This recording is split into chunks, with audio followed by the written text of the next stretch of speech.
steps in the semiconductor sector, or the production incentive schemes in various sectors, or the rise of ease of doing businesses. Friends, India has many excellent factors coming together. Your investment and our innovation can do wonders. Your trust and our tech talent can make things happen. I invite you all to work with us as we lead the world in solving its problems. I'm sure your deliberations at the Bangalore Tech Summit will be interesting and fruitful. I wish you all the best.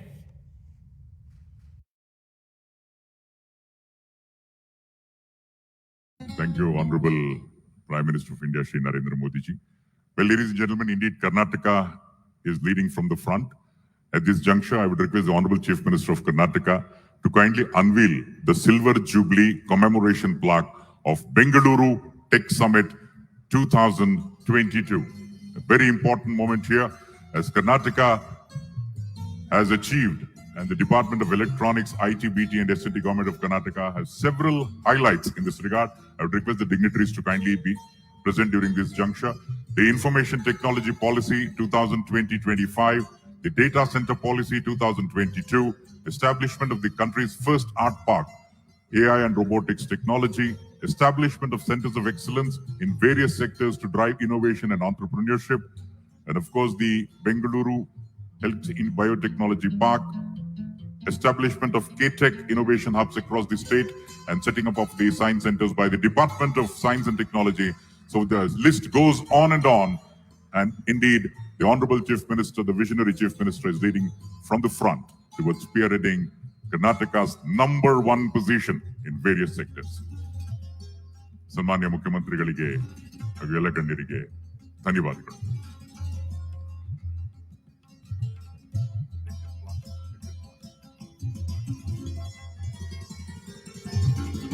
Well, ladies and gentlemen, we have with us the Honorable Minister of Science and Culture, Finland, His Excellency, Mr. Petri Honkonen. I would request Mr. Petri to kindly address all of us. Ladies and gentlemen, put your hands together for Mr. Petri.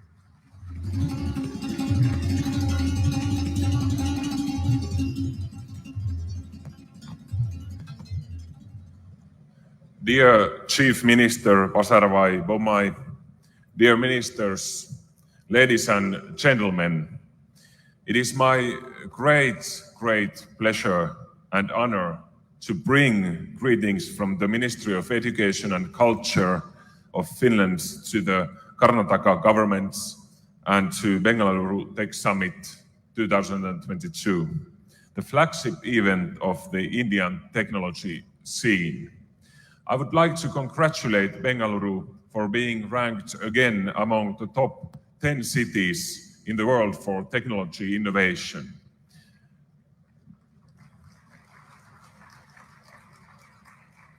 Bengaluru is clearly the home of Indian R&D and innovation, home of the vibrant startup scene, and also the home for several multinational system integrators who have their headquarters here. Also, Nokia has its globally biggest R&D center here, having more than 7,000 employees working for the unit. I am happy to note that Finland is a partner in the Global Innovation Alliance of Karnataka. I truly feel that here we are in a very good and like-minded company. Dear audience, digitalization is one of the major trends of our time, changing societies and businesses in a profound manner.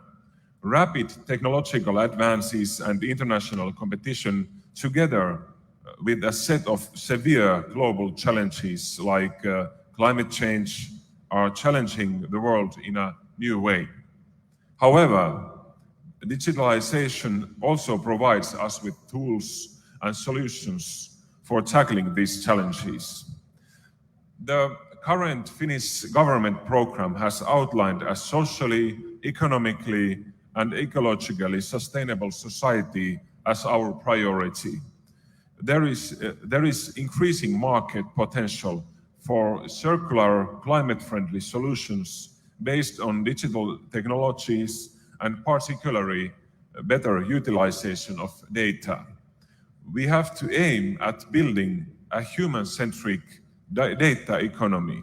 We need to respond to the digital transformation in a fair and in a just way that enhances citizens' trust into digital solutions, data security, and responsible handling of data. We are looking at the possibilities that artificial intelligence and other emerging technologies and digital platforms can provide for businesses and for the well-being of our citizens. Promoting digital skills among the whole population, also the elderly, is of utmost importance to ensure rapid deployment of digital technologies. Ladies and gentlemen, I wish to emphasize that in addition to being a good partner in technology development, Finland is also an attractive place to do business. Firstly, Finland is growing into a significant startup hub. The country has the most digital startups per capita in the world. Finland is also a global startup exit leader. And in 2020 and 2021, Finnish startups received the most venture capital funding in Europe in relation to GDP. Just this week, on Thursday and Friday, a world's leading startup event, Slush, will be taking place in Helsinki, in our capital. Slush brings together thousands of startup founders, investors, media representatives, and people interested in the field. Startup incubation is an issue which connects Finland and Karnataka nowadays in a very concrete way. A set of local startups have been selected into the mentoring program run by Nokia, which has its largest R&D center right here in Bangalore. Successful and connected startups can create powerful ecosystems where companies bring synergies and clients to each other. Dear audience, the Finnish government has set the objective for Finland to be carbon neutral and the first fossil-free welfare society in 2035. We strongly believe that the best way to achieve this ambitious goal is to combine emerging clean solutions with the next wave of digital technologies such as AI, Internet of Things, edge computing, and ultimately quantum technology. Big data combined with high-performance computing in the use of climate action is something where Finland has exceptionally strong capacities to utilize. For instance, Finland is the home of the world's third fastest supercomputer, the fastest in Europe, with the speed of 151.9 petaflops. No wonder that Finland is regarded the leading digital economy in Europe. In July 2022, the European Commission ranked Finland as #1 country in Europe in digital performance and competitiveness in the so-called DESI index. The DESI has monitored the digital performance of the EU member states since 2014. Finland has topped the list for several years, ranking first in 2019 and 20 and second in 21. We are also well aware that India is among the fastest digitalizing countries in the world and that it has made tremendous progress in recent years. Karnataka is performing in the digital domain as the Silicon Valley of India. We are eager to work closer together in digitalization and see numerous prospects for mutually beneficial cooperation, for example, related to artificial intelligence. To conclude, ladies and gentlemen, I sincerely hope I got you interested in Finland and possible cooperation with us. Finland is eager to boost active collaboration between our tech companies and universities and Indian partners. We are here to strengthen our excellent, long-standing and diverse ties with India, the fascinating major economy that is developing and digitalizing at a fast pace. As a small and agile, knowledge-intensive country, we are eager to work together with India in finding solutions to global challenges. For Indian top professionals as you, Finnish companies also offer tempting career opportunities for gaining international experience in Finland or in India. Ladies and gentlemen, thank you for your attention.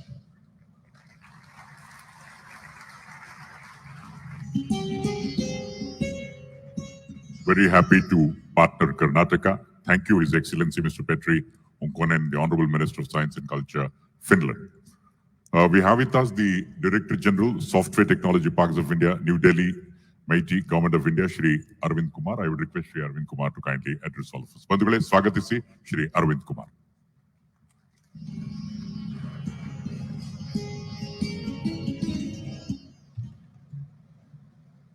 Namaste. Very happy good morning to all. Honorable Prime Minister of India, who was connected with us virtually. Honorable Chief Minister of Karnataka, Sri Basavaraj S. Bommai. Honorable Minister of Science and Culture, Finland, His Excellency Mr. Petri Honkonen. Honorable Assistant Minister for Foreign Affairs of Australia, His Excellency Mr. Tim Watts. Honorable Minister of State for Artificial Intelligence, Digital Economy, His Excellency Mr. Omar bin Sultan.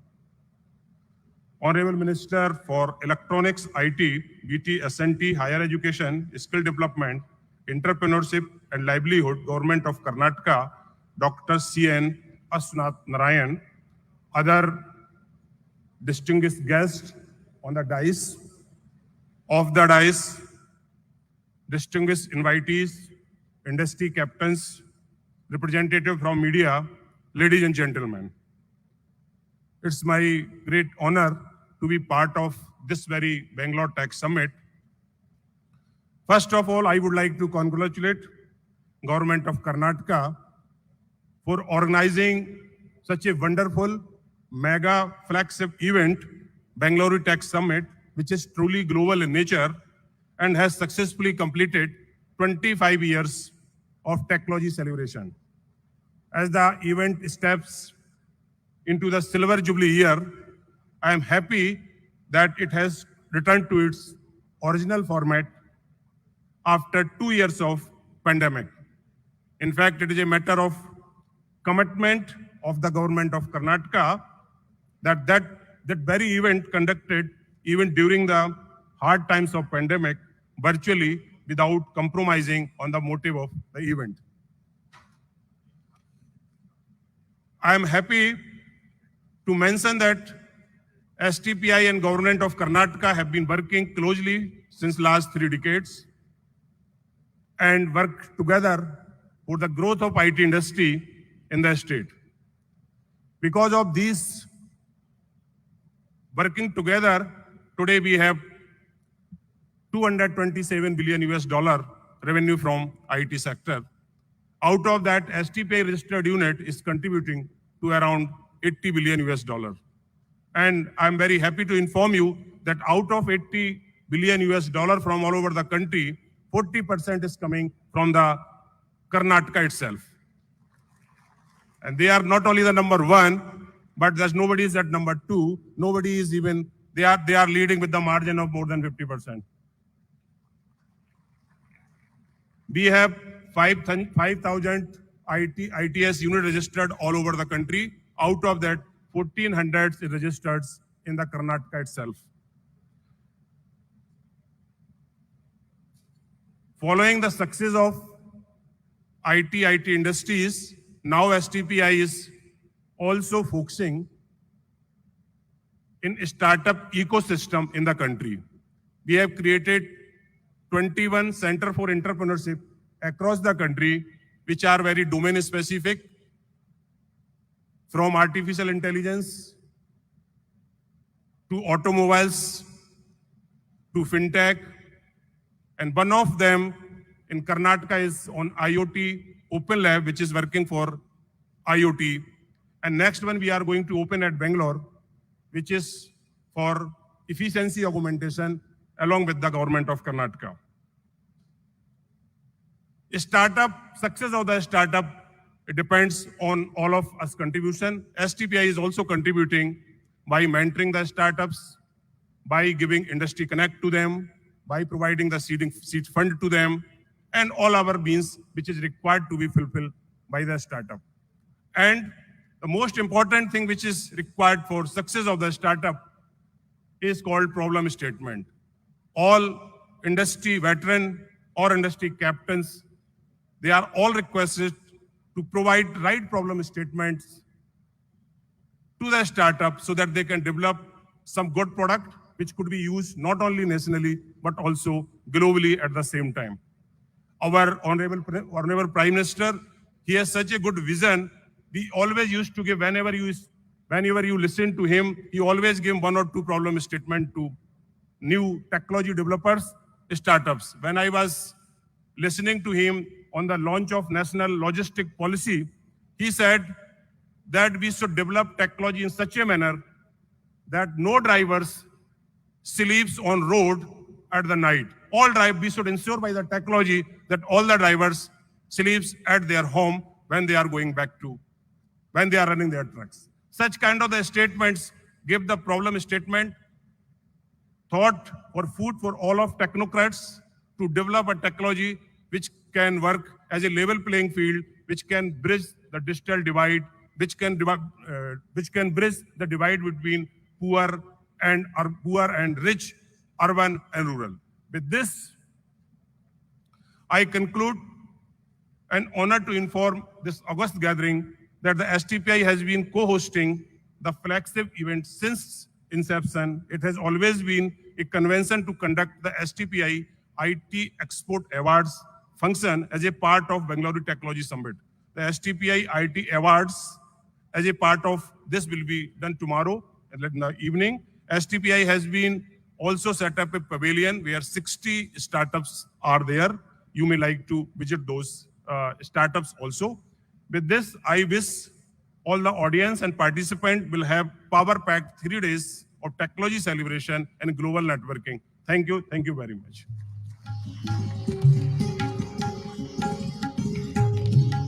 Software Technology Parks of India has indeed been a great co-host for the Bengaluru Tech Summit. Thank you, Shri Arvind Kumar. We have the chairman of the Karnataka Digital Economy Mission, Shri B.V. Naidu. I would request Mr. Naidu to kindly do so first.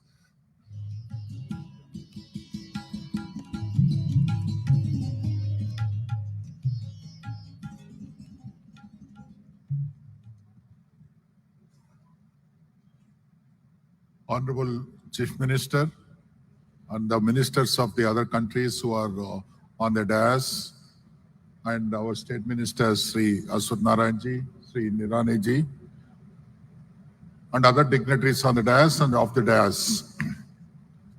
Before I start, I wanted to congratulate the government because I've seen this event happening for many years. Like Ramana Reddy mentioned that, no other event globally has sustained.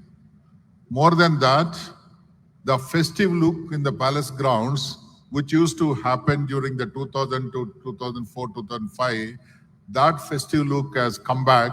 So I congratulate the Chief Minister, Sri Aswath Narayan-ji, and Sri Nirani-ji, and of course, Dr. Ramana Reddy, Meena ma'am, and all the Vision Group captains here. It's not that easy to sustain the momentum for so many years and bring back that festive mood. When I was walking inside, I felt very nice that I could able to see that. And in Karnataka, we have seen that humble growth started way back in 1992. Only $8 million with the 13 companies were exporting that time. And when we did the first IT.com, we reached $1 billion from Karnataka. Now we reached around $80 billion. That is a humble beginning, and I've seen the growth that has happened. And now we all feel proud. 38% of the software exports come from Bangalore. And Bangalore has become the largest startup hub. And every technology, whether you call the fintech, AI, ML, agri-tech, we are the leaders. When we feel so happy, now the question comes, what next? How can you make sure that we sustain this 38% contribution from Karnataka and also continue to grow the way that we are going? That will not happen unless we take this IT growth into the beyond Bangalore. And that is the reason the Karnataka Digital Economy Mission has been created, to make sure whatever we have seen last 25 years in Karnataka, next 20 years, we should see that in the beyond Bangalore clusters. And that roadmap has been created, that kind of leadership what we have with the Chief Minister, and our Minister and the department, this combination will never get back again. And this is the combination which is creating a roadmap for next 20 years. So we have that opportunity. As a KDM and the department, we have that opportunity, and we are working together. The upcoming startup ecosystem, while Bangalore grows, but we wanted to make sure that happens elsewhere, and that is what we are aspiring. Currently, in spite of the early, Karnataka is only the state that has brought in Mysore, Mangalore, Hubli way back in 2000 itself into the setting up of the STPIs. But in spite of that, the growth has not been that significant. Now the time has come. Now all these three clusters contribute only $1 billion, $1.2 billion with probably a lack of professionals. We wanted this growth to reach around $10 billion next 10 years with 10 lakh employees from all these three clusters, and of course with the 10,000 startups coming from these clusters. So this is where the Karnataka digital economy is working both with the industry and the government and strategizing this implementation. And I'm very, very happy to let you know that we have already seen early wins. The early wins in terms of attracting around 25 companies across all these three clusters, and the companies like the IBM and the companies like Indusas are setting up of the operations in Mysore. And also we have seen some AI, one of the US company which is focused on artificial intelligence has already have 3,000 people in Hubli, and engineering services companies in Belgaum, and of course the fintech in Mangalore. To have this growth, we are branding this as a beyond Bangalore clusters and giving some emphasis in terms of the technology. Mysore being a warrior city, we are cyber security, COE is being set up there. And also Bangalore being the city of banking, we are setting up of the fintech COE there in Bangalore, and agri-tech and edutech in Hubli, and engineering services in Belgaum. So this strategy started working, and I'm sure with the kind of leadership and with the kind of foundation that we are laying down, sir, we will reach around $10 billion next 10 years, definitely from these three clusters. While I conclude, I have one request, since on behalf of our Chief Minister and on behalf of the department, behalf of KDM, we have the chairman of the Kyndryl here, Martin. We request the Martin, and of course Mr. Lingaraju. We always believe that Lingaraju is part of the government, he's been very active with all of us, to consider setting up of the operations in beyond Bangalore cluster, and consider Hubli to set up your operations. And I was talking to chairman, and chairman said they have around 40,000 people across the country, and sir, bring 5 to 10% of the people to Hubli. We'll be grateful for you, and that will bring in a little more, snowball effect on those places. That is why we want it to happen. Unless we do that, we will not be retaining the 38% of the share from Karnataka contributing to the national economy. And that is how we are to make our Prime Minister's vision of creating a $3 trillion economy next 5 years and $5 trillion next 10 years from the digital economy. We are all with you, sir, to do that. Thank you very much.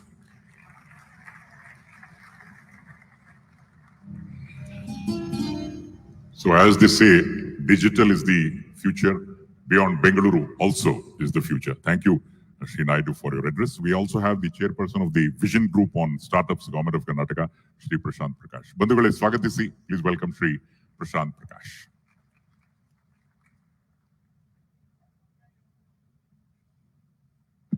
Honorable Chief Minister, Dr. Basuraj Bommai, Honorable Ministers, His Excellencies, and other dignitaries on the dais.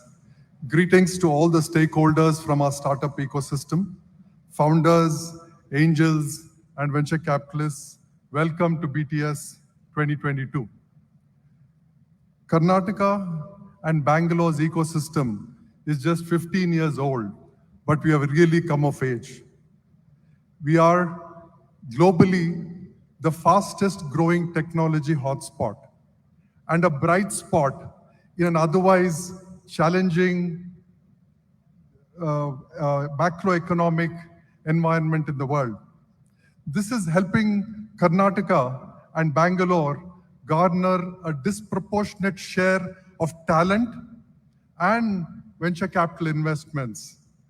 With this, Karnataka and Bangalore is becoming the epicenter and the engine for creating economic value over the next 3 to 5 years of over $200 billion that is expected by 2027.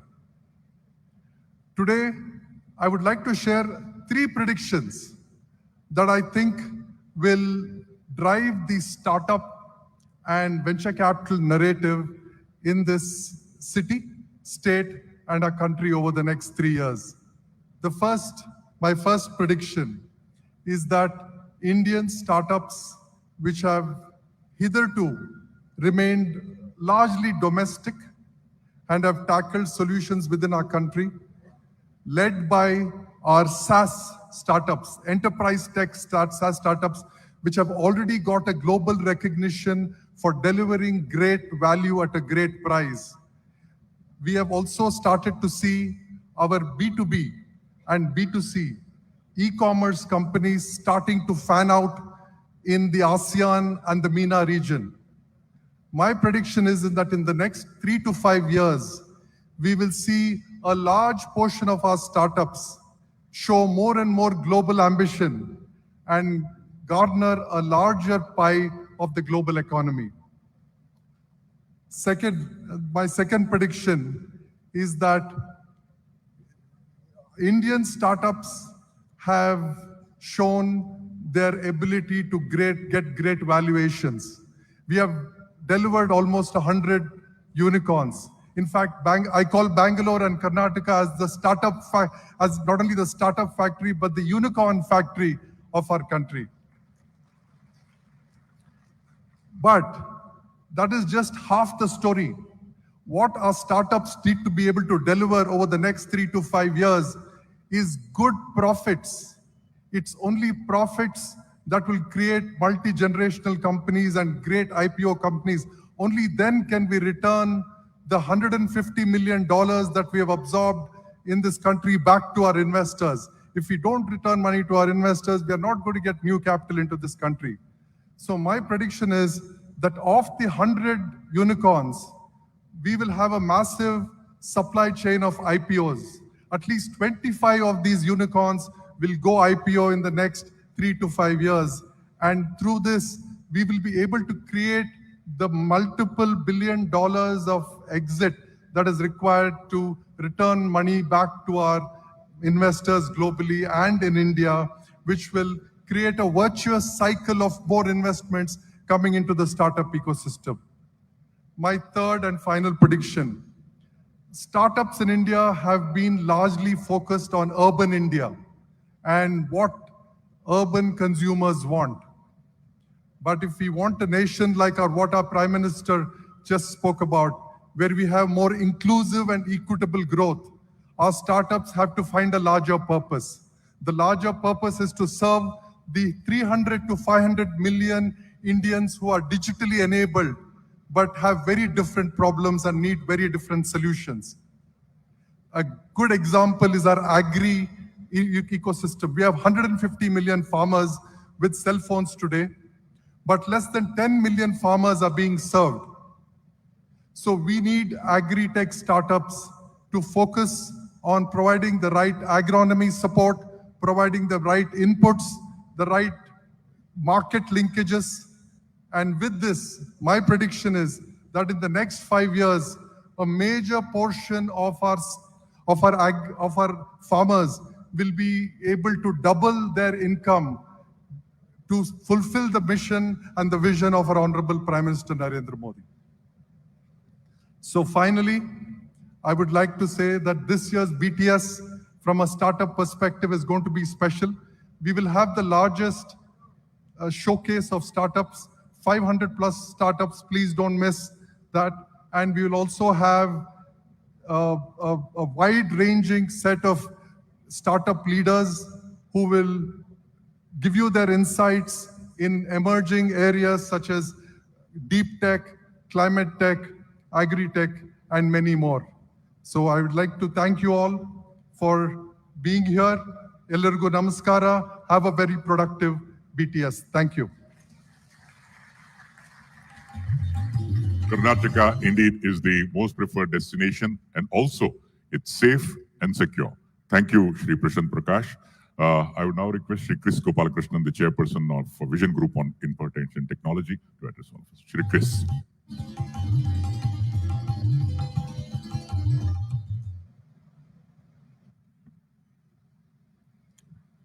Honorable Chief Minister Sri Basavaraj Bommai, Dr. Ashwat Narayan ji, Sri Nirani ji, ministers on the dais, distinguished guests, friends.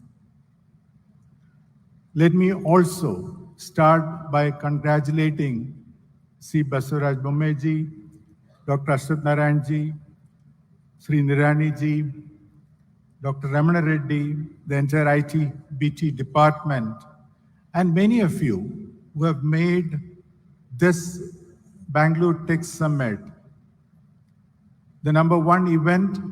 And as we celebrate the Silver Jubilee year and look forward to the next 25 years, I think we can be proud of the journey to date and the base that we have created for the next 25 years. My role is to set the context for the IT, information technology industry, and I will do that very briefly. Digitization accelerated during COVID. The Indian IT services companies and the global centers, development centers in India, demonstrated that they have the resilience to withstand any shock, and they came out with flying colors and increased the trust of the global businesses, the multinational corporations on Indian IT services. They continue to grow during COVID. The industry will grow secularly because the investment in digitization, investments in technology will continue to grow over the next several years. I'll come back to this. In the short term, there will be ups and downs because the industry will follow the ups and downs in the global economy, but that's a short-term phenomenon. And there are challenges, and these probably will come up for discussion during the next 3 days about coming back to the campus, coming back to office, issues related to attrition, moonlighting. But I am confident in saying that the industry will face these challenges and will continue to grow. The industry will continue to recruit. And in the near term, I see industry recruiting at least 200,000, 2 lakh people in the near term. Bibi Naidu talked about setting up centers beyond Bangalore. In fact, the IT services companies, the IT companies are setting up centers beyond Bangalore, smaller centers, so that the employees can be closer to home and leverage technology to remotely work from these centers. So I see larger number of smaller centers coming up in Mysore, Mangalore, Hubli Dharwad, Belgaum, etc. The industry is expected to grow at 8 to 10%, and this is on a base of $220 billion. So not a small growth. The march of technology continues. I don't need to name these. These will be discussed in sessions: AI, ML, cloud, IoT, Web3, blockchain, NFT, metaverse, and so on. So these will get discussed in the sessions in the next 3 days. And this is the reason why I believe that the industry will continue to grow. We also need to talk about the unique Indian model for technology deployment. And the Prime Minister talked about equity. The Prime Minister talked about affordability. The Prime Minister talked about reaching the last citizen of the country wherever she or he is. I'm talking about public digital infrastructure and private innovation on top of that, private entrepreneurship on top of that. Clearly, this model is uniquely Indian, and this model is now being recognized globally as the model for the future, especially for developing countries. We will also have to address the issue of data privacy protection. We also need to address the issue of making available public shared databases for our startups, for our entrepreneurs, for our research scientists, etc., so that innovation and entrepreneurship can flourish. I look forward to the next 3 days. Very exciting period for the IT industry. I believe that the next 25 years are going to be even better than the last 25. Thank you very much.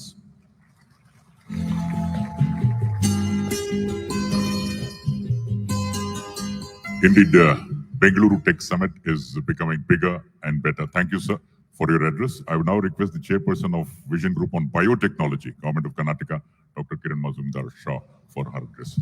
Ladies and gentlemen, please welcome Dr. Kiran. Honorable Chief Minister Dr. Basuraj Bommai, Dr. Ashwath Narayan, Mr. Nirani, distinguished ministers, excellencies, and other dignitaries on the dais and off the dais, ladies and gentlemen. Every economy in the world today needs to focus on creating a vibrant and sustainable bioeconomy.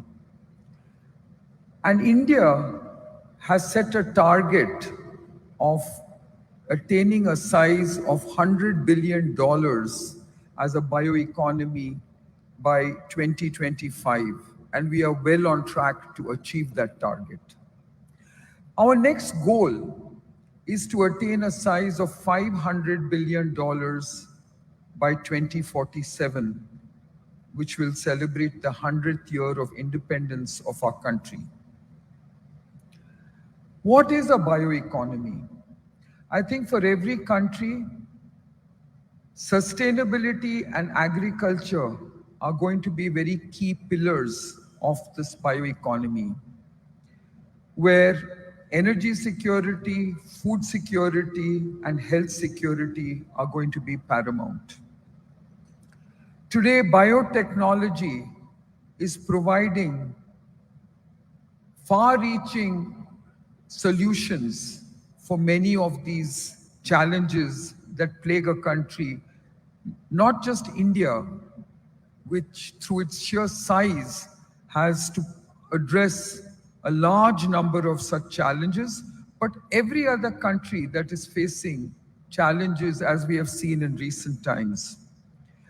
Today, technologies like gene editing technologies, CRISPR technologies, whether it is nanotechnology, and of course now the convergence of technology that is seeing the prolific use of data science and artificial intelligence in now providing new healthcare solutions through novel diagnostics, drug delivery systems, devices, and other smart technologies that are helping us to address a large number of unmet needs is really the opportunity we all are looking at.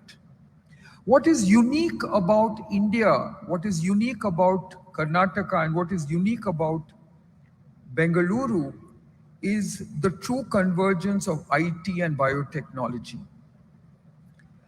We all talk about Industry 4.0. This is happening at rapid speed across the country and particularly in our state of Karnataka. We are seeing very interesting startups being formed in our state, in India. I know for a fact that our academic tech incubators are proving to be extremely prolific. We have the National Science Center for Biological Sciences with its very, very successful and industry-leading incubator, which is CCAMP, which has made waves in the country. We have seen Art Park being mentioned several times now as the Artificial Intelligence and Robotics Park at the Indian Institute of Science. We have the Bangalore Bioinnovation Center at the Institute of Bioinformatics and Applied Biotechnology. And what is important for me to mention here is that every technology hub in the world needs an ecosystem. And I do believe that Bengaluru has a very unique ecosystem, which is very, very rapidly expanding into a global hub. Biotechnology has been hugely supported by the government of Karnataka. And I have had the privilege of being part of this 25-year journey of the Tech Summit, which I believe has allowed us to build this into the biggest cluster in the country. Today, Karnataka and Bengaluru represent 40% of India's biotech industry. And India's largest research services company and biopharmaceuticals enterprise are both headquartered in this city of Bengaluru. I think this is what allows us to dare to dream big and to dream globally. India's future is about shared values in terms of creating an equitable bioeconomy. And in this, we are very pleased to see a number of international partnerships, bilateral agreements, and I'm very pleased to see that India has also been very active in being a thought leader in driving the objectives of Quad to the next level, in which I believe biotechnology has a very, very important role to play. So I do look forward to very interesting deliberations over the next few years and of course at this particular summit. But having said that, I would also like to say that the future for biotechnology is going to be driven by IP and innovation. And that is where I think Bengaluru and Karnataka is going to focus and going to be very successful. Thank you.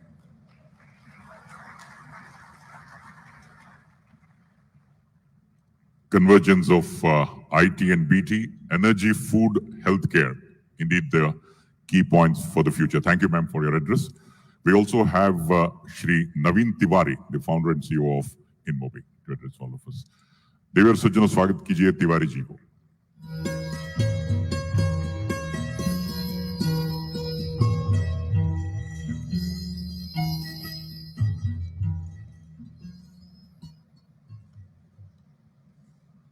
Honorable Prime Minister Shri Narendra Modi ji, Honorable Chief Minister of Karnataka Shri Basavaraj Bommai ji, Honorable Minister Ashwant Narayan ji, Honorable Minister Dr. Nirani ji, my friend and His Excellency Umar Aloma from United Arab Emirates. It's an absolute privilege today to be standing here and speaking in front of all of you on the 25th anniversary of BTS. I call Bangalore and Bengaluru my Karm Bhumi. You know, we came here almost 15 years ago as few people with just an ambition, just a desire. And this city and this state converted that ambition into a meaning. Today, I feel so proud of the fact that I made Bengaluru our Karm Bhumi because it allowed us to create InMobi, which became India's first unicorn. I am even more proud of the fact that our journey did not stop there. The Karm Bhumi continued to reap its benefit, continued to give what it always does, and we created one more unicorn few years later called Glance.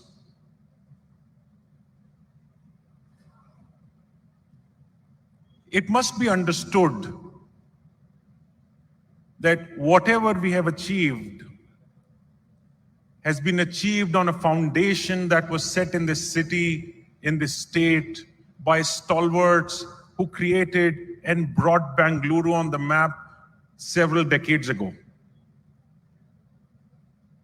We must learn from that generation, and my generation will ensure that what work that was done to set up and bring Bengaluru on the global map, we will continue. Few of those people are actually on the dais, and my generation thank them with folded hand for what they have created and how they brought Bengaluru on a map that will never be erased.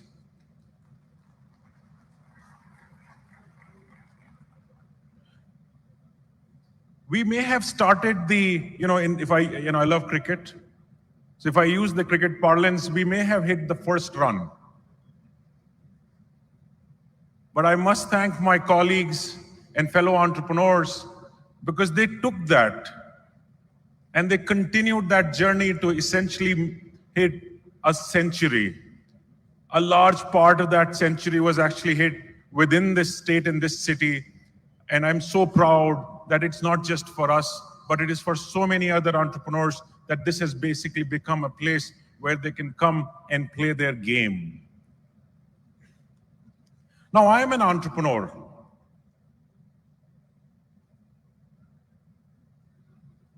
I set ambitions and I go for them. I may fail, but I will go for them. So on this day today, I want to set a bold ambition, a bold vision for India. Firstly, as India, we don't want to play small anymore. We want to play big.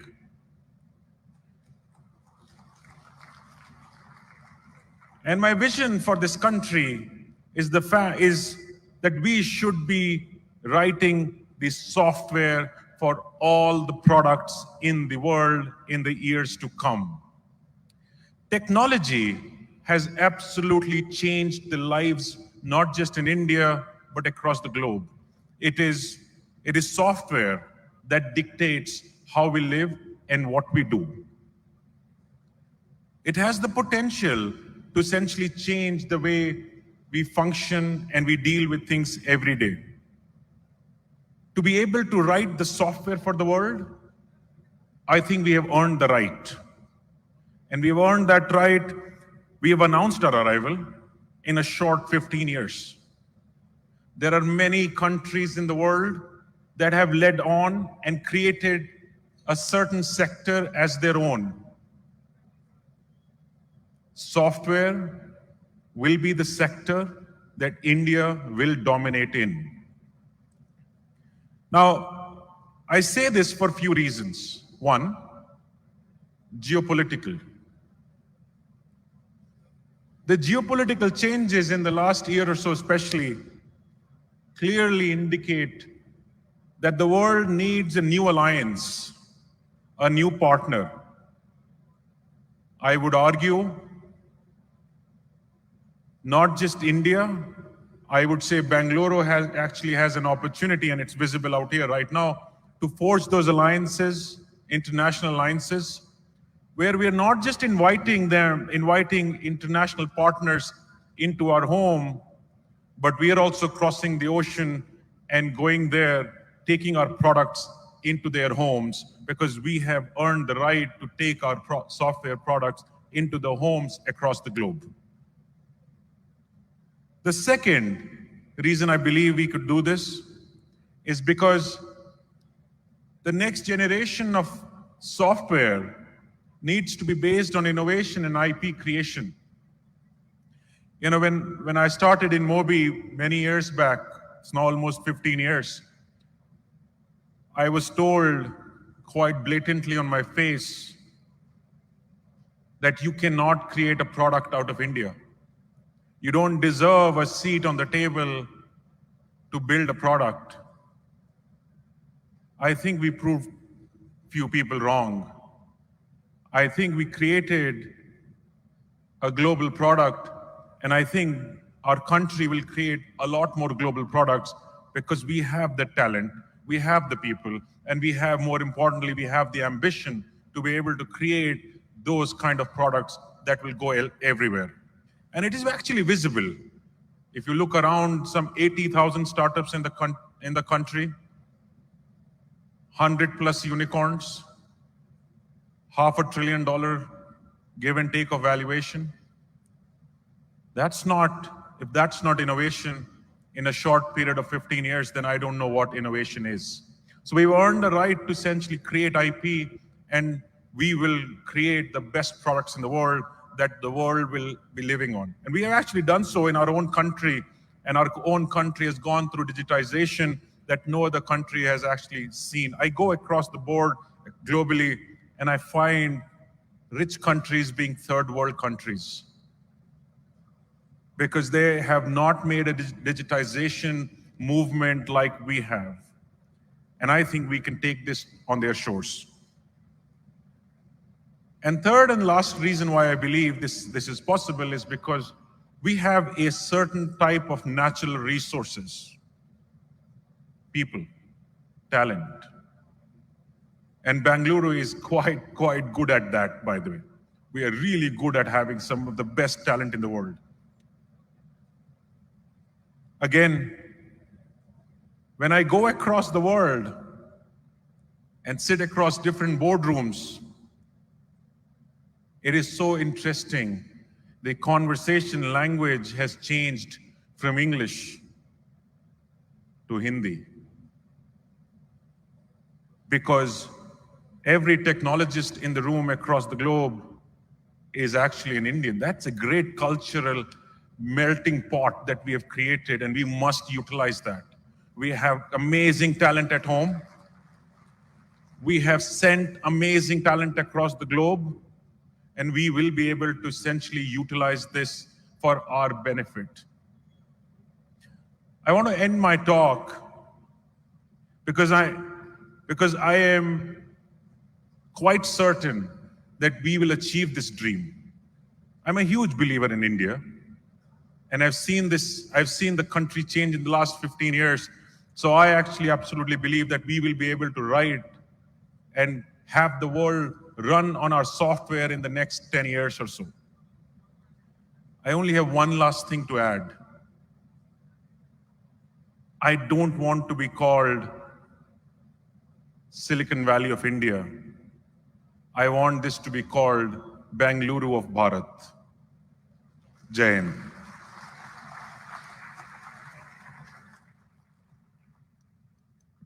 words of supreme gratitude and, of course, tremendous amount of confidence there, ladies and gentlemen. Let's give a round of applause for Shri Naveen Tiwari. Thank you, sir. We also have the chairman and CEO of Kyndryl, Shri Martin Schreiter. Welcome to you, Shri Martin. Bandhugale swagatisi, Shri Martin Schreiter.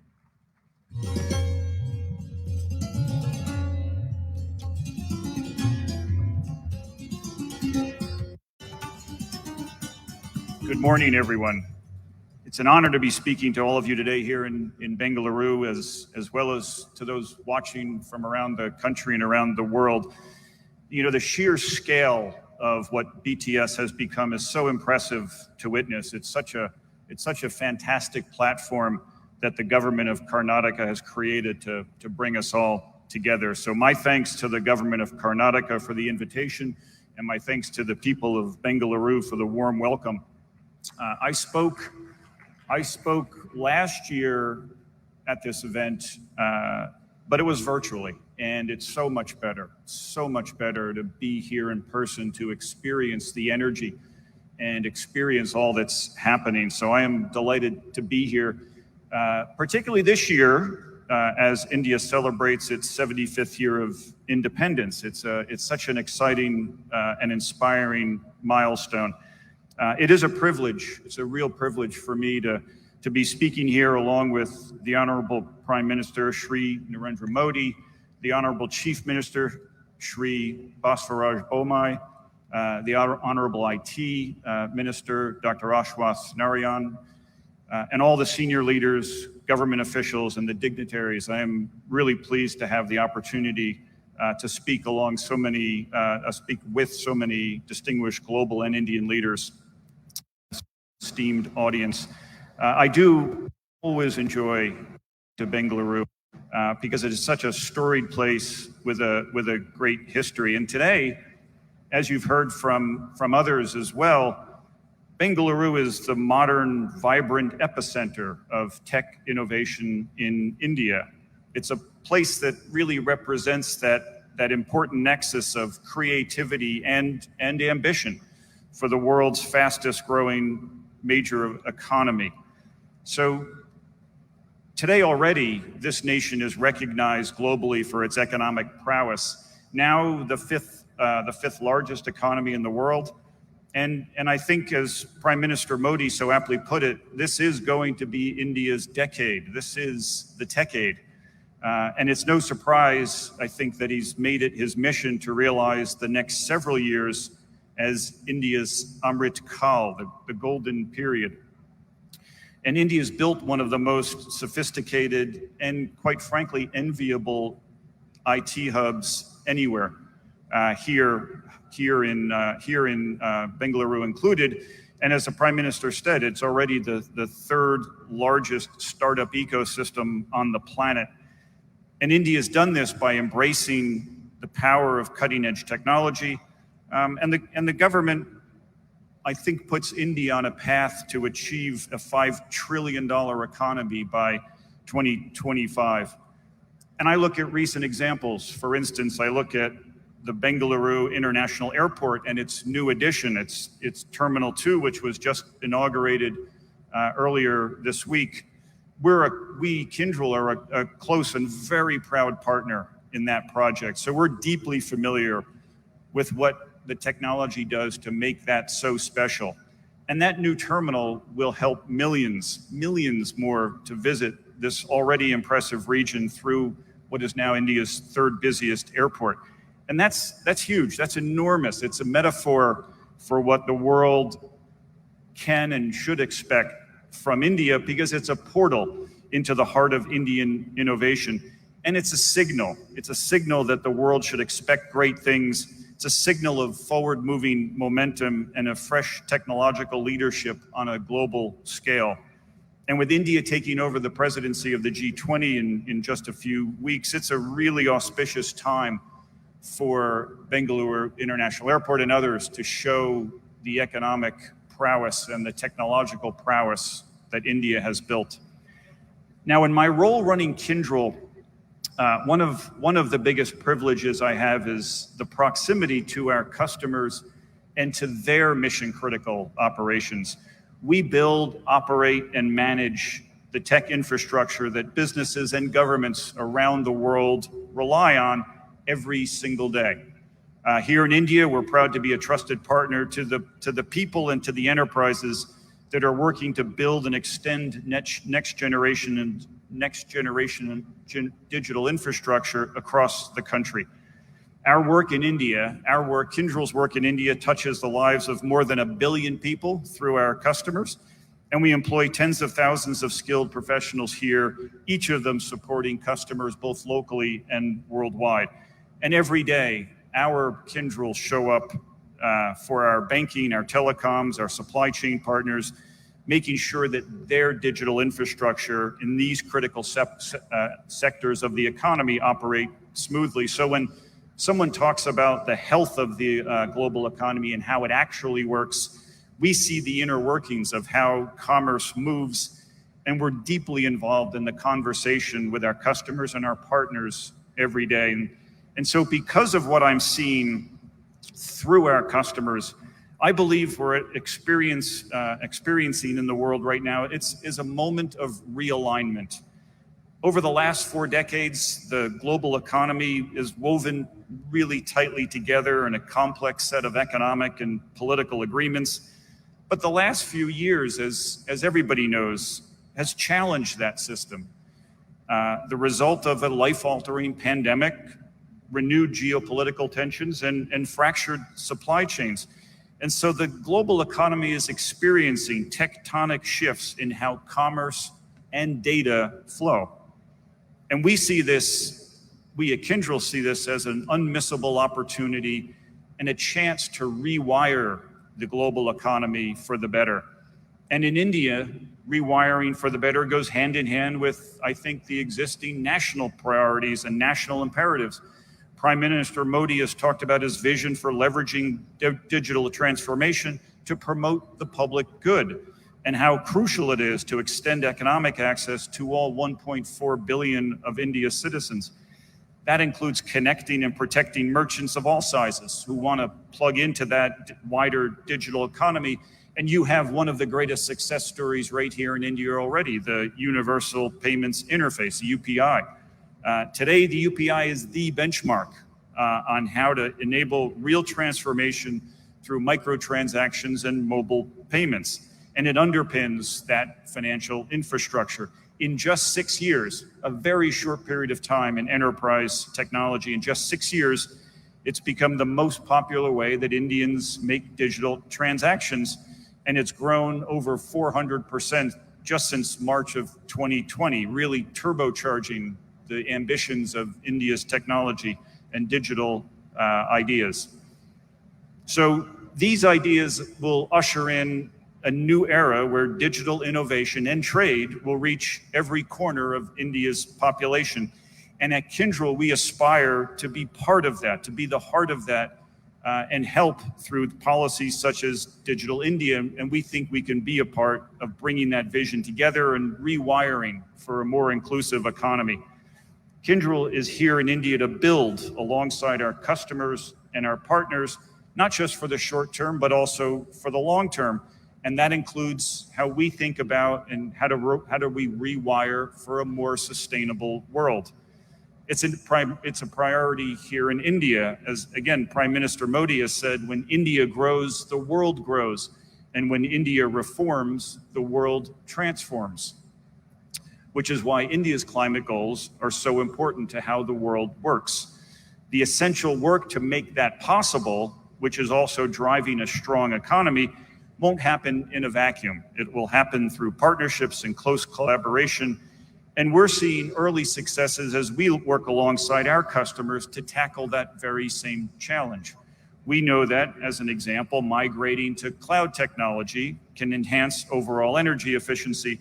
And we've seen how our smart deployment of AI it can be used to reduce energy emissions. So it's a major priority for Kyndryl as well.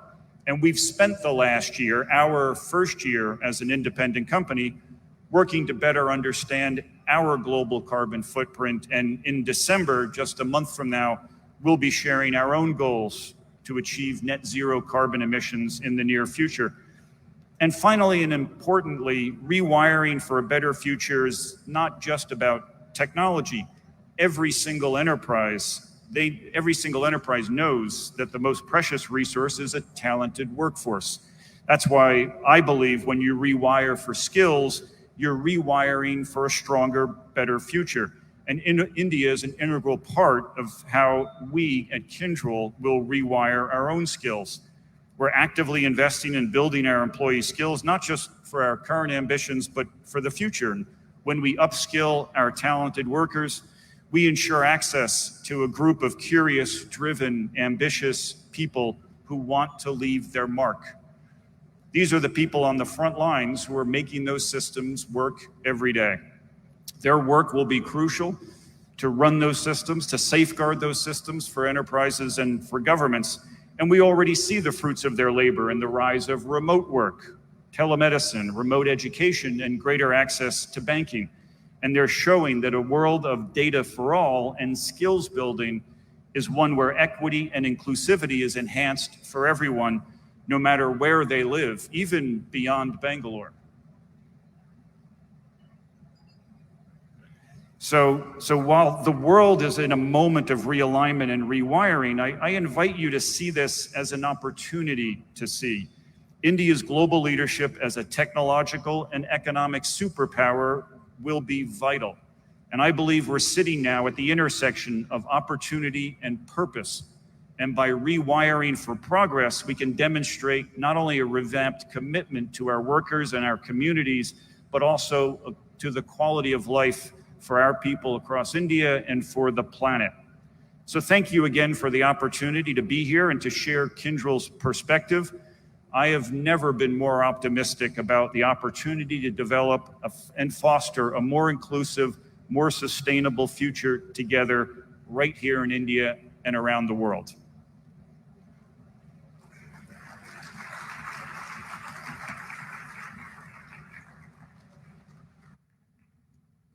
Well, at the backdrop of Azadi Ka Amrit Mahotsav, Kyndryl has joined hands with Indian organizations and companies in their quest and progress through digital transformation. Let's give a round of applause and thank Shri Martin Schroeter, Chairman and CEO of Kyndryl. Thank you, sir.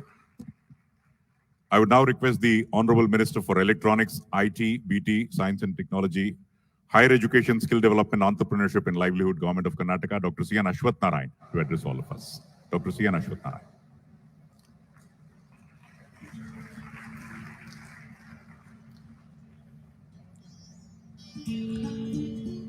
ಎಲ್ಲರಿಗೂ ನಮಸ್ಕಾರ.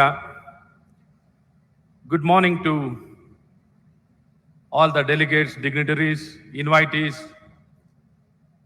who have assembled here to celebrate the Bengaluru Tech Summit. And this year it's very special, as all of you know, as we are completing 25 years of the Tech Summit. In all of your presence, we are celebrating in a physical way and a very meaningful way the growth what has happened in past 25 years has been very well understood, and we have been growing from strength to strength.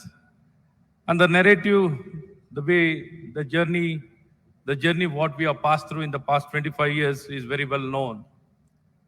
Today is a day, a very special day for all of us to come together to celebrate as one from across the world. It is not just Bengaluru or Karnataka. We have representatives, delegates who have come from all the parts of the world and all the parts of the country, together as one word. On this occasion, I would like to acknowledge the presence of all the dignitaries, invitees who have come all the way for today's Bengaluru Tech Summit. On this occasion, on the dais, we have our most respected Honorable Chief Minister. Under his leadership, we have been growing from strength to strength, and this very show showcases how the state of Karnataka has grown and has done its bit to the growth of the technology, innovation, and in all other sectors, biotechnology. So we want to further have a very clear roadmap where we need to go, how to go about it, probably in this direction. We have been trying to reinvent ourselves, do the right things, enable and facilitate. Our responsibility has increased. So fully understanding what needs to be done, how this has to be facilitated, we are working in this direction with the support of the industry, by the industry, of the industry, for the industry. So in this direction, our Honorable Chief Minister is an engineer by qualification. He can understand the language or the needs and necessity of the innovation and the technology, the engineering and of the biotechnology. Probably understanding all these challenges, we are able to enable and facilitate, come out with the right policies under his leadership.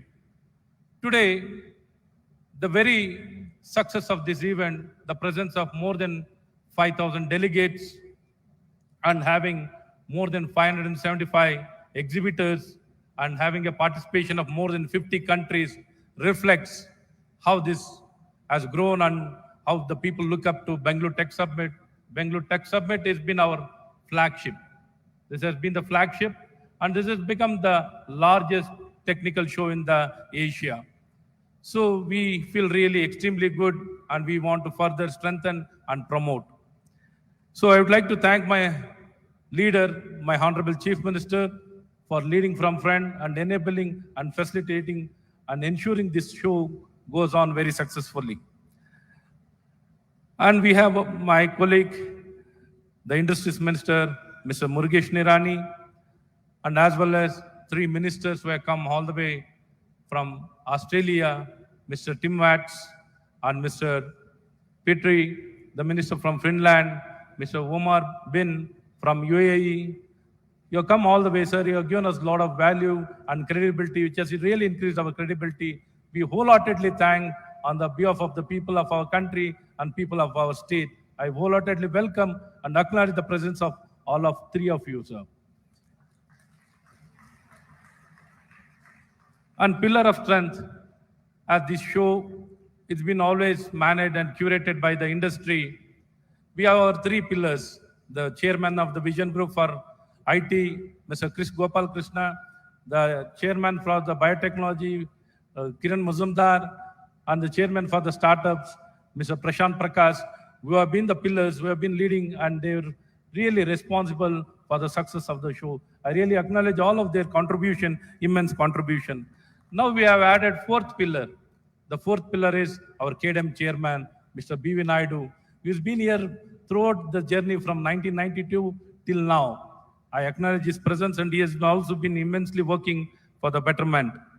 And we have our Chief Secretary, Madam Vandita Sharma, our ACS, Raman Reddy sir, who has been working very passionately and he's done his best, and as well as our director, Meena Nagraj, and all the star of startup, the unicorn, the first unicorn of our state and our country is Mr. Navin Tiwari. His very presence reflects the strength of the younger generation and the future of our country.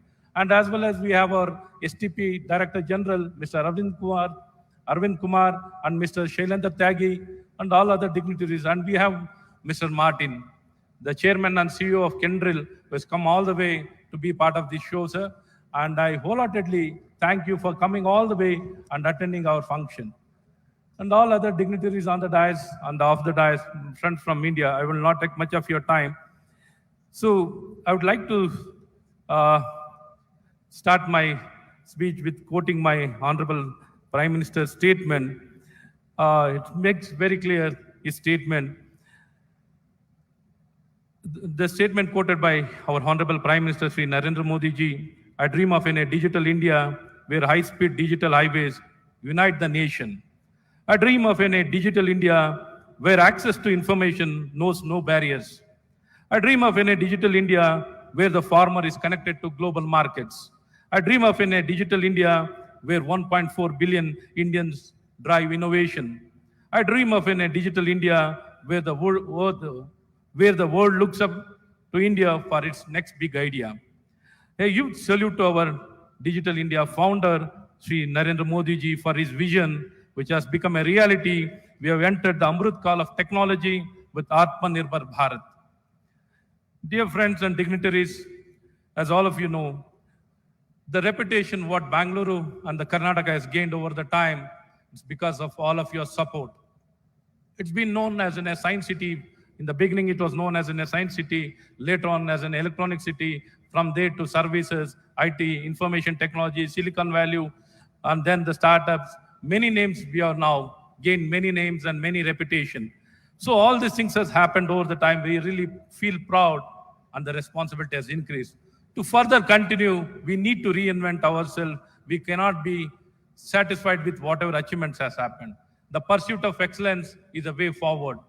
There's no shortcut. There's no shortcut. We need to look inward and look forward to ensure that there's a real equitable, inclusive society, addressing the challenges of the society, ensuring there's a real equitability and the quality of life. The quality of life is everything very important, and sustainability. So keeping in mind the very vision of the entire world to make it a net zero emission world is a very important challenge which can be achieved with a right technology and with the right intervention. To make it very sustainable, to address all the challenges, whatever has been faced by our country or by the entire world, can be addressed through the right innovation and right invention. So the way forward, Bangalore has been contributing immensely in this direction, and the talent, what the entire country or the entire world has been looking up, we are also trying to ensure there will be sustainability in the talent also. The way the learning is happening also, we are trying to address it very strongly. Very strongly, we are trying to address how the talent can be sustained and complemented, and the supply chain can be enhanced to address the requirement of the knowledge-based industry. Since 21st century, it's become the knowledge-based century or knowledge-based economy. Any future centuries, it will all be based on our knowledge. Fully understanding what needs to be done in this direction, our government, the state of Karnataka, we've been enabling the right kind of learning, the right kind of facility, and emphasizing the education in a very big way. The quality education is being given the topmost priority, and the skilling. So each and every person will be given a good opportunity to help himself to come to make sure that his dream comes true. As the logistics and the numbers, what we have been achieving, and we have a target of 300 billion digital economy, which we need to achieve by 2025. Probably in this direction already, the IT exports, the present numbers, what we have is already 100 billion US dollars IT exports has been happening from the state of Karnataka. And the share of the bioeconomy in the state of Karnataka is around 36 billion. So overall, we are very sure that we are going to achieve by 2025 a 300 billion US dollar economy in the digital economy itself. In the digital economy itself, we are going to achieve 300 billion. And more so with regard to the starting, the first unicorn started from Bengaluru. The 100th unicorn also was from Bengaluru. The starting and the century, the both were from Bengaluru. We have more than 40 unicorns from state of Karnataka, and the valuation of the startup valuation, the share of the valuation from Karnataka, it is more than 55% in the startup valuation. So it has been very encouraging economy, and it's been very futuristic. And with regard to the infrastructure also, under the leadership of our Honorable Chief Minister, we are going to give topmost importance and facilitation to ensure the best possible infrastructure is provided in the state of Karnataka, particularly in the city of Bangalore, with regard to the physical infrastructure, let it be housing, healthcare, education, transport, public mobility. Even the mobility will be given topmost importance in this direction. Already a lot of measures have been taken up. It's a matter of time. We'll ensure that Bangalore is the best place to live and ensure the quality of life will be taken care, and it will become the safe and the best place to live in the entire world. So more so, as this event has been celebrated as a flagship event, we wholeheartedly thank all of you for coming all the way, taking out all of your precious time and being part of this summit. Tech Summit is something very unique to us. It's a place where we can celebrate coming together and to ensure that entire universe challenges, whatever is being faced, can be addressed together by coming together as a universe. And as the days passes, From the physical world, we are getting into the virtual world. So we'll not be having any boundaries. So we'll start living without boundaries. It will become a completely virtual world, a human world where we care for each other with human values. So the way forward, fully understanding the days to come, all of us need to work together, come together, and become one universe, one world, to ensure that everything becomes equitable, everything becomes very progressive, and everything becomes very inclusive. I think that's the way forward, whether we like it or not, that is the future. So with these few words, I would like to stop here. We have taken much of your time, and it's been a very long inaugural event. I thank once again all the dignitaries who have come from different parts of the world and been part of this event. We wholeheartedly welcome all of you for this Bengaluru Tech Summit, the 25th event. Namaskara, Jai Hind, Jai Karnataka.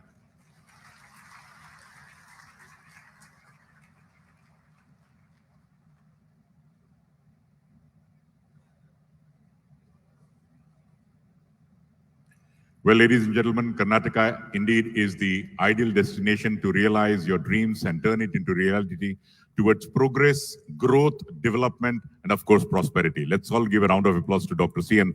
Ashwath Narayan for his address. Thank you, sir. I would now request the Honorable Assistant Minister for Foreign Affairs of Australia, His Excellency, Mr. Tim Watts. Welcome, Mr. Tim.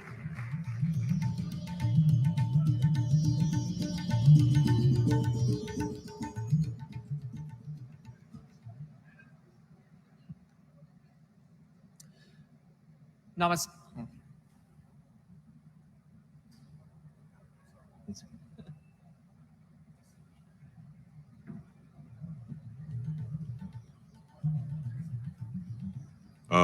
We would like to thank His Excellency Mr.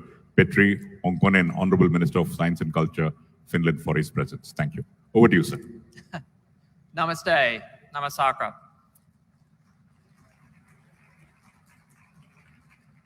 I'm very pleased to be here in Bengaluru as the representative of the new Australian Prime Minister, Anthony Albanese, leading a delegation of over 40 Australian technology companies and policy thinkers to BTS in its 25th Silver Jubilee year. I would like to extend my thanks to Shri Narendra Modi ji, the Honourable Prime Minister of India, for his virtual address, Shri Basavaja Bommai, the Honourable Chief Minister of Karnataka. The government of Karnataka, under the leadership of Dr. Ashwath Narayan, have been gracious in their hospitality and excellent hosting of the Bengaluru Tech Summit. I'd like to acknowledge all of the dignitaries present here today, and indeed everyone in the room today who makes BTS what it is. It's great to be back here in person. Australia has been a long-time supporter of the BTS, and we recognise its importance as a forum for bringing together the international technology ecosystem in this dynamic city of Bengaluru. The Australian government is deeply committed to advancing our technology partnership with India in the context of our broad-based comprehensive strategic partnership. And when it comes to critical technology, no partner matters more to Australia than India. And that is why we are committed to opening our new joint Australia-India Centre of Excellence for Critical and Emerging Technology Policy right here in Bengaluru. Indian and Australian expert collaboration will develop potentially globally applicable policy approaches that values and drives innovation by encouraging the responsible development of critical technologies. We'll also open a new Consulate General in Bengaluru in 2023, our 5th diplomatic office in India, to support connections and growth opportunities with this dynamic part of South India. I understand that the new direct flight from South India to Australia between Bengaluru and Sydney has been solidly booked since its launch in November. To use a cricketing analogy, the Australia-India technology relationship has now entered the power play.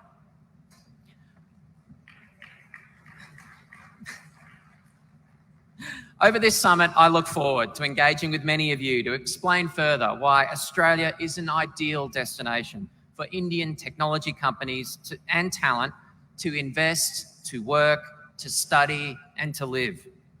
Australia offers one of the best business climates in the world, and our companies are eager adopters of cutting-edge technologies. We offer flexible visa programs and pathways for skilled migrants. My own electorate in Melbourne's West is home to a significant number of Australians of Indian origin who work in the tech sector. Indeed, 1 in 10 of the voters in my electorate were born in India.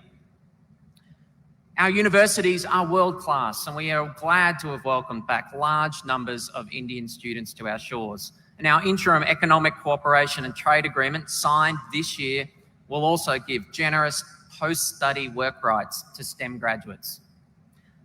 Now, I'm sure I don't need to outline the benefits of an Australian lifestyle to the people in this room. We are routinely rated as one of the best places in the world to live. But please do stop by the Australian Country Pavilion in the exhibition hall to learn more. We also recognise the immense value that India offers Australian firms, whether by way of tech talent, impressive research collaboration, or a thriving global tech hub in which innovation and back-end service logistics thrive and prosper. And in a policy sense, as comprehensive strategic partners, Australia and India can work together to tackle the many pressing challenges before us, including contributing to securing supply chains for critical minerals, developing new technologies in response to climate change, and bringing to market technologies which improve every aspect of the day-to-day life of our citizens.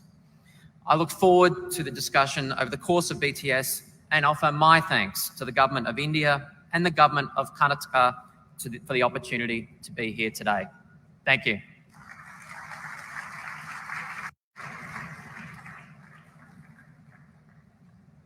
Australia, very happy to be associated with Karnataka and India. Thank you, His Excellency, Mr. Tim Watts. I would now request His Excellency, Mr. Omar bin Sultan Al Olama, Honorable Minister of State for Artificial Intelligence, Digital Economy and Remote Work Applications, United Arab Emirates, to address all of us. Ladies and gentlemen, your round of applause, please.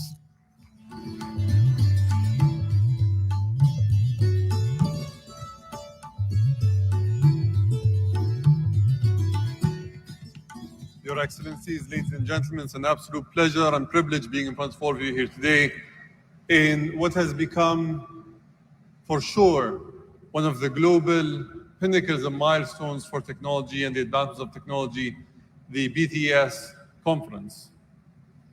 I'd like to start off by thanking the Honorable Chief Minister Basavaraj Bommai for his invitation. I'd like to also thank every single delegate that has spoken before me.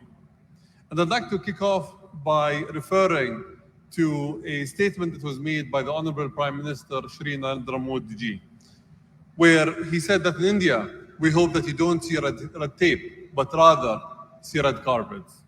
And I must reassure everyone and reaffirm that this is everything that we've seen so far. Red carpets everywhere from every single individual, every single engagement that we've had to this point. This is true not just of Bengaluru, but every single Indian company and every single Indian individual that I've met over the past couple of years since assuming office. One of my good friends, Naveen Tiwari, who's here today, also really embodies the sense of openness, of collaboration, of trying to always create a better future for people both in India and the rest of the world.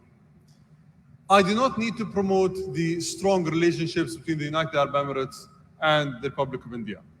These relationships go back millennia, ever since Saruq al-Hadid, which is a heritage site in the UAE. We've seen that the UAE and India have had long-rooted ties in culture, in trade, in joint societies as well for millennia. This is specifically why our belief is that India is not just the past and the present, but India is also the future. And that the future is going to have an Indian fingerprint on it for everyone, everywhere. In the field of technology, We know that today technology is being driven out of states such as Bengaluru, but technology that comes from the rest of the world as well has an Indian fingerprint because there are Indians shaping the future of technology in these different places across the world. I'd like to also make a statement that does not contradict but adds to some of the predictions that were made by some of the previous speakers. I don't think that it's just going to be the future of technology that's going to be driven by India. It's going to be the future of technology, it's going to be the future of education, it's going to be the future of finance. Many sectors are going to be reshaped by India. One of the main reasons and principles for that, when making such a bold statement like this, is the fact that today, if you want to see the future of having a connected, enabled society, all you have to look at is India. Looking at the India stack, whether it's JAM or UPI, and you know that today there are nations that have scale but agility as well. Nations that have resilience and ingenuity and creativity. And if anything, this inspires us to do a lot more. We hope that the CEPA agreement that was signed between the United Arab Emirates and India is a great stepping stone for us to springboard into the new millennia and create the new era of technologies together. We also believe that the I2U2 agreement between the United Arab Emirates, India, Israel, and the United States of America is going to be one of the role model agreements that many countries are going to build their collaborations on. I do hope that your deliberations are going to continuously create a better future for the society here in Bengaluru and more broadly in India and the rest of the world. And urge all of you, if you want and are willing to migrate the ideas that you have and help bring these ideas to the rest of the world, to Africa, to the Middle East, then the UAE is a natural springboard. We know that the startups in Bengaluru always look at the UAE as a natural hub for Africa, but we also see that the startups in the UAE naturally look at India to expand and to be more enabled and more able. Thank you very much for your invitation, and I wish you successful deliberations. Thank you.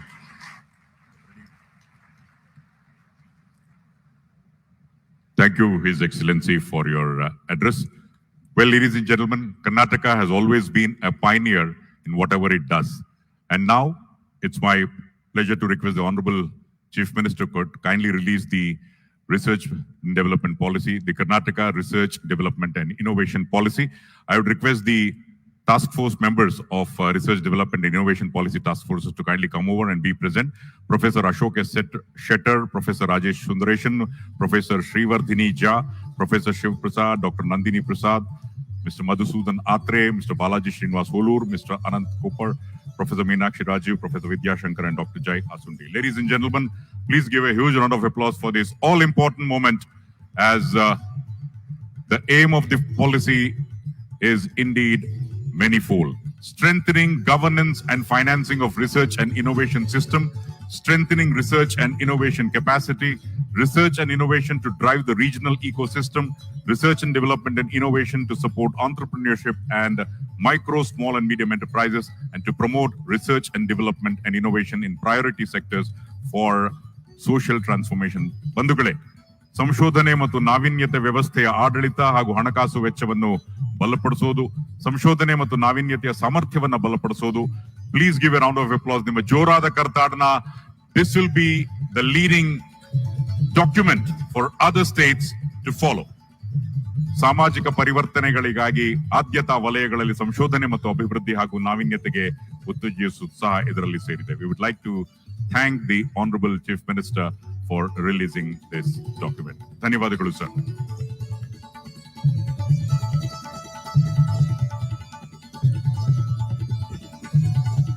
Well, ladies and gentlemen, at this juncture, I would now request the Honorable Chief Minister of Karnataka, Shri Basvaraj S. Bommai, to kindly address all of us. ಬಂಧುಗಳೇ, ನಿಮ್ಮ ಜೋರಾದ ಕರ್ತಾಡನದೊಂದಿಗೆ let's all welcome, ಸ್ವಾಗತಿಸೋಣ Karnataka ರಾಜ್ಯದ ಸನ್ಮಾನ್ಯ ಮುಖ್ಯಮಂತ್ರಿಗಳಾದ ಶ್ರೀ ಬಸವರಾಜ ಬೊಮ್ಮಾಯಿ ಅವರು.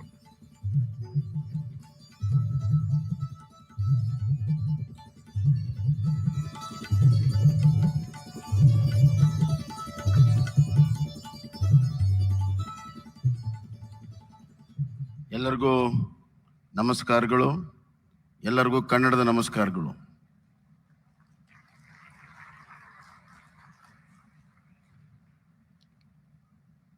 It has been a great pleasure being here and listening to all the leaders of the world and leaders in technology for almost 2 hours. Each one has brought in a new idea, a new scale, and a new vision. And I feel that this itself is a very good foundation for the success of this summit. A good beginning is half done. That's what people say. And I believe that we have done really a good beginning, thanks to all the dignitaries on the dais and all the delegates. Bangalore Tech Summit has got its own place in technological world, and it has got a very good legacy. It has stood the test of the time, and now it is on the anvil to fly high in the future. So on this occasion, I really welcome and recognize the presence of Sri Petri Honkan, who has just now left, His Highness Mr. Omar bin Sultan Al Ulama, Minister of State of Artificial Intelligence, UAE, His Highness Mr. Tim Watts from Australia, and our own ministers, Sri Ashwath Narayan, Murugesh Nirani, and we have Chairman and CEO of Kyndryl, Martin, and we have Naveen Tiwari, Arvind Kumar, and our Chief Secretary, Srimati Vandita Sharma, our ITBT Secretary, Ramana Reddy, and Chairman Vision Group, and a leader in biotechnology, not only in Karnataka, she is a leader in the world in biotechnology, Dr. Kiran Majumdar Shah, and Chairperson Vision Group, Information and Technology, Sri Krishna Gopal Krishnan, who has been a very, very effective leader, silently working for last 3 decades for the growth of IT sector in Karnataka and in Bangalore. And Sri Prashant Prakash, Chairman Vision Group of Startups, who has got tremendous ideas about not only the startups, but about the entire ecosystem to how to take it forward. And I recognize the presence of Sri Ashok Shettar, who was a chairman of our own R&D policy, which we have just now released. Ladies and gentlemen, and my press friends, I think science says that a human being can't sit more than 2 hours in one place, that too listening continuously. So keeping in mind, I'll try to be as short as possible. This has been a unique summit for last 25 years. The journey of this summit year by year has enhanced our thought process, our commitment, our goals, and our vision. Therefore, I congratulate and thank all the leaders for the last 25 years who have made this Bangalore Tech Summit a unique tech summit, and in the real sense of a future tech summit. I thank each one of you who have contributed for the last 25 years.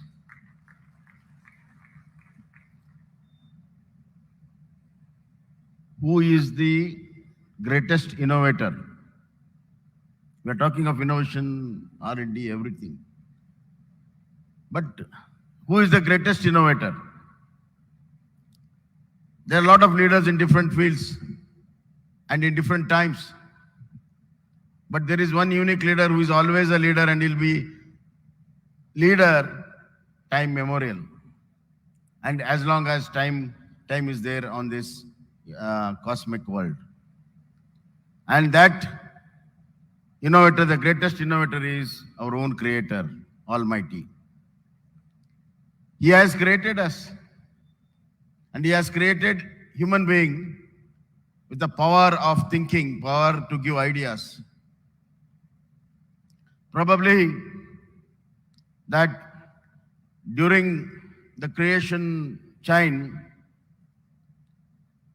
there has been a lot of metamorphosis and organic growth, but at the end of the day, the Creator might be tired, creating different species with more intelligent. And one day He said, I will create such a species where they will take the future of this world. They will think for me. They will work for me. And He has created human beings. Imagine if Creator had not created human beings, the world would have been totally different. So the greatest creation of a Creator is human beings. Having said this, having thought about this, it becomes an immense responsibility of all of us, especially who have been bestowed with all kind of facilities and all kind of successes. It has become our own responsibility to take the human race forward, not only the human race, entire globe and entire ecosystem of the globe forward, so that it will not only become a better place to live, it should be a place to live eternally. Otherwise, why I have said eternally? We have been facing a lot of challenges. The globe is shrinking. Global life is been reducing year by year. Whatever has been created, the natural resources are dwindling second by second. I'm very choosy about my words. The natural resources are dwindling second by second. It's alarming. Unless until the ambitious growth of a human being to live a better life is joined with a better environment, we don't have a good future. Our forefathers have given such a beautiful world to us. We have to give a better world to our children.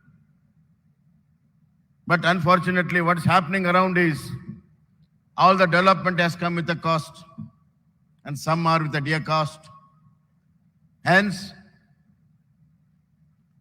it is said that it is a stealing from the future. Whatever the technology, whatever the innovations, their goal should be to conserve for the future. Whatever technology, whatever innovation, their goal is to connect so that the global thinking starts to save this planet.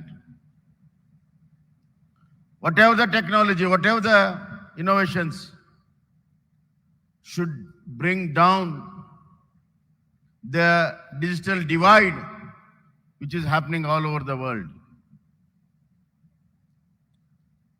If this can be achieved, the other thing, better living, better technology, better enabling of technology, will certainly bring laurels to the technological world. So I want to give a call in this important summit that we will have eco-friendly technology, eco-friendly innovations, and eco-economics. This is a call I want to give here. It might feel a little odd, but that's the reality. If we don't face the reality, then we'll be forced to regret. Better not regret, let us act.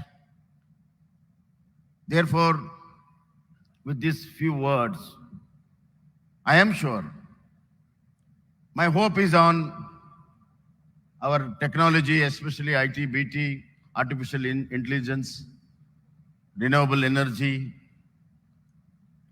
I have got a hope on these. These can really build the future. These can conserve and save our natural resources. The ITBT has brought in such a change. The digitalization has brought such a change. There is a great information, there is a great data in front of us to see what's happening and to take a judgment which is good for the human mankind. But for ITBT, it would not have been possible. And especially BT and its innovations with new kind of drugs, new kind of innovations in BT has made life very, very easy, as well as the longevity of a human being has been increased by BT. Artificial intelligence has helped us in so many ways, right from manufacturing to other sectors. Similarly, renewable energy is playing such an important role. The carbon footprints, which are a challenge, through renewable energy, I think we can meet the challenge very squarely. I'm confident of it. And there are so many other technologies. If you put to use, the whole ecosystem will be very, very conducive to live on. So the concentration of all of us to see that the legacy of our forefathers and the intent of our Creator should be taken forward to the future generation. Secondly, people have said so many good words about Bangalore. Yes, of course, Bangalore is a very unique and special. It is there to see, not much to speak. But however, there is a small history for it. Our own Kannadigas are always renovating. They try to improve. Right from my farmer at the field has improved a lot of techniques in farming. With this background, our Wadiyars, Mysore Maharaja, in whose place we are having this conference, has given greatest fillip for science and technology development, right from education in science and technology, education for women. From there on to the industries, a huge industrial ventures were done during his time. Then came post-independence, public sector units, which has brought in a lot of technologies, a lot of collaborations, and a lot of R&D too. So these are the foundations. Then the next era came about ITBT. The leaders of ITBT, some of them are sitting here, some are not here, but they have contributed immensely. They have taken advantage of this technical base and converted the whole thing into a software where entire world has now accepted it. And the work they have put in and the leadership they have shown and they have passed on to the next generation is something, a story should be written and remembered for ages to come. They have made a paradigm shift, not only in ITBT, not only in economies, but in the levers of power also. Prime Minister used to visit Delhi, now they are visiting Bangalore. You are all visiting Bangalore and not Vidhan Soda, but you are visiting campuses of Infosys, Wipro, and biotechnology, Kiran Majumdar's campuses. That is a paradigm shift of power. Because 21st century is the era of knowledge. There was a time when a man who had large extent of land ruled the world, Alexander.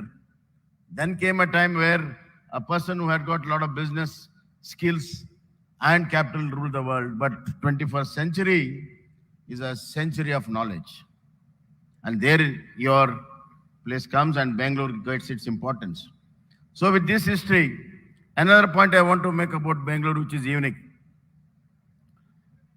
There is a saying that Tiruvallur saying is there. In between concept and creation lies a shadow. In between concept and creation lies a shadow. And as far as Bangalore and Bangalore tech people are concerned, in between concept and creation, the shadow is very, very little. They have brought in the concept to the creation to such a level that the world is really surprised to see that what has been thought has been created here in Bangalore. That is the unique of Bangalore. And that is the strength of Bangalore. I think people should recognize this. Hard work by our young engineers, our young scientists. You know how many people, how many scientists, how many engineers land in Bangalore International Airport today? More than 5,000 engineers, scientists come in and work out of Bangalore every day, because we have got 400 niche R&D units here, institutions here. Hence, this is a place where anything can happen and everything can happen. Just have a will to happen. Make a will, your wish will be converted into a reality. As far as this tech summit is concerned, my government is 100% behind this. We have been an innovating society. And being an innovating society, it has been our duty to see that the innovation of the highest orders takes place here. Hence, Bangalore has become a unique place. And beyond Bangalore is also now a reality, which was a dream about 2 decades back. And we will do everything and anything possible to see that the technology goes beyond Bangalore, because we believe in the talent of the entire Karnataka. We have got best of talent in Mysuru, Hubli, Dharwad, Mangalore, Gulbarga. We have got best of engineering colleges, we have got best of diploma colleges, we have got best of medical colleges, research centers. So Karnataka, entire Karnataka is a place of opportunities for technology. Hence, I invite you all to come participate not only in the summit, but into the actions. One of the concerns I want to just express here is urbanization of our society. Urbanization of society has been taking place such a speed. Unless until we use technology in our modern smart cities, things will be difficult. At this rate, in the next 10 years, the urbanization will be doubled what we have in the entire globe. And in India, 40% of our population will be in urban. And urban, unless it is planned, we all know through our experiences that it will not be a better place to live compared to the villages. I don't want to name what people say, but urban areas will not be the worthy place to live in unless until we do a technological intervention. Therefore, I give a challenge to all our Bangalore techies to come out with a modern technological planning where high-tech cities in the real sense, not by name, in the real sense where ease of living is done to the urban world. And this can happen only through Bangalore to the entire country and the globe. And the second thing which I want to just flag off is that the human race, because of its environmental changes, has facing a lot of health challenges. And this tech summit should concentrate on health sector, innovations in health sector, and see that the danger which is coming through, where COVID was just a small example. The future should be healthy, safe health, and tech should start working right now so that the benefits will be there for next 1 decade or 2 decades. So this is the right time to think about health of a poorest of poor man, malnutrition child, and malnutrition mother. Unless until we think of malnutrition child and mother, we can't have a healthy society. So we have to concentrate on these things. And of course, our Prime Minister is really working on this. He has done one simple thing. He has said that I'll give pipe drinking water to all the houses in the country. More than 25 crores. And in 1 year, he has connected 7 crores household, a pure drinking water, which no prime minister did so. And his drive for education with new education policy, his drive for skill development in a huge manner. This is how he wants to bring and build new India, and this is how we want to build new Karnataka. With these few words, I want to announce 1 or 2 things.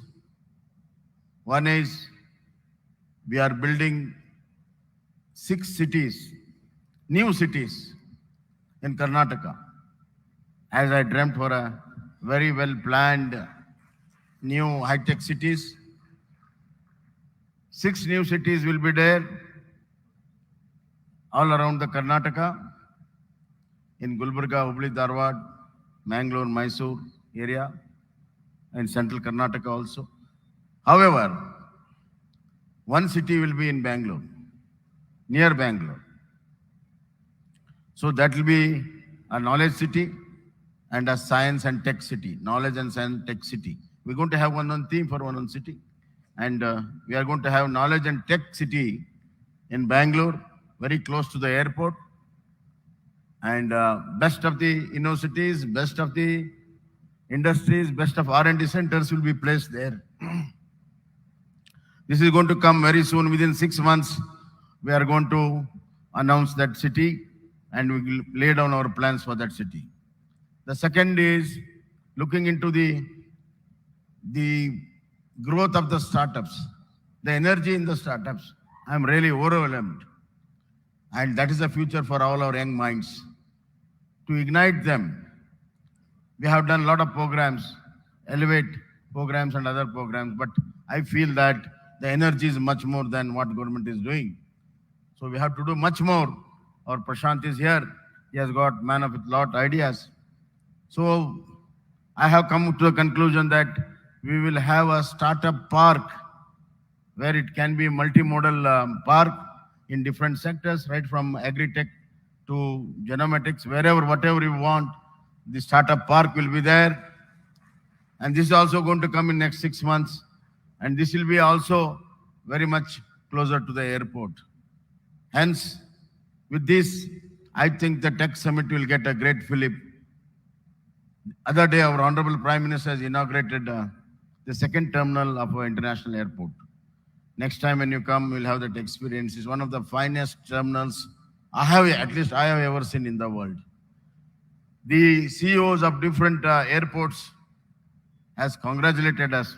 Their telephone said one of the best airports have come up in Bangalore. Even our airport is looking little shortfall. Therefore, we want to upgrade it to that Bangalore level. That is the design, that is the concept, and that is the strength of Bangalore. Bangalore makes everything happen. Even just an ordinary thinking man will try to think beyond that. He'll think his IQ will go up. And a man with IQ will be a scientist here. That is the ecosystem what Bangalore can give. So, I really congratulate all the delegates who have come. You have come at the right place, at the right time. Be part of the system. You also not only be innovative, be prosperous, make profits, as well as see that our state is also profited in the whole thing. So ultimately, I congratulate for the very good beginning of this summit. Let the deliberations come out with path breaking, and as I have noticed that it should be on human development of the future of this world. So all the innovations, in one word to say, in one sentence to say, let all the innovations create a new man, a new healthy man, and a new better life for all the human beings. Thank you.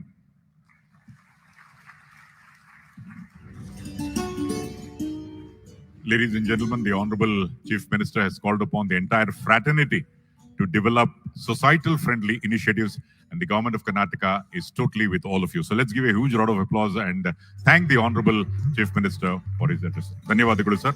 Before we close, I would request Srimati Meena Nagraj, Director, Department of Electronics, IT and BT and MD of KITS, for words of thanks.